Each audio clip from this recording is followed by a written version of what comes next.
nowadays we see a lot of people riding those things that look like a scooter but it's electric. So some people call it electric scooter, but for a more technical term, we could call it electric kick scooter or EKS. That's what we call it, the ones who really use it every day. So what made me decide to use an electric kick scooter is actually because of the traffic. I really hate traffic, and it's been a decade that I've been going to work, spending a lot of time on the road. I used to live in Alabang, Sukat area. So I spent almost 2.5 hours on the road every single day. And even now, as I have transferred to Pasig, I spend 1 hour and 30 minutes on the road still, just crossing the Pasig River. And with an electric scooter, it just takes me less than 10 minutes to go to BGC, where I work. I'm from the Capitolio area. And to go home, it's just 12 minutes going home on the average. And when I'm bringing my car after rush hour, it takes 50 minutes to go home just to cross the Pasig River. And it's really a lot more convenient to use an electric kick scooter.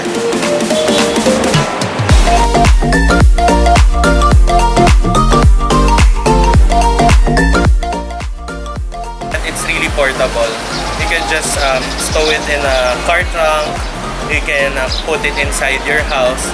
You can even bring it to most malls, especially in BGC, and a lot of offices allow you to bring it in and even charge beside your desk. So it depends upon your employer. But aside from that, EKS is also easy to ride. It's friendly for everyone. You can just learn it in a few minutes. But of course, it's a different thing if you bring it on secondary roads. So that's another thing. But also, electric kick scooters are easy to maintain. You just charge it.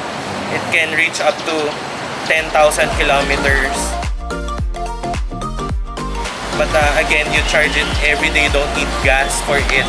And it's about 5 to 10 pesos if you compute the full charge of an electric scooter. There are a lot of strategies on how you're gonna use it. But when it comes to advantages, of course, as I mentioned, it's the traffic. So from spending 2 hours or more on the road, I just spend less than 30 minutes on the road. And also, when I meet people around here, especially here in BGC, when I meet people in the coffee shop, when I go to a friend's office, I just bring my scooter and don't have to look for parking. So it really helps me carve out time for more relationships, talking to people, talking to my friends, and more important stuff, more important than traffic.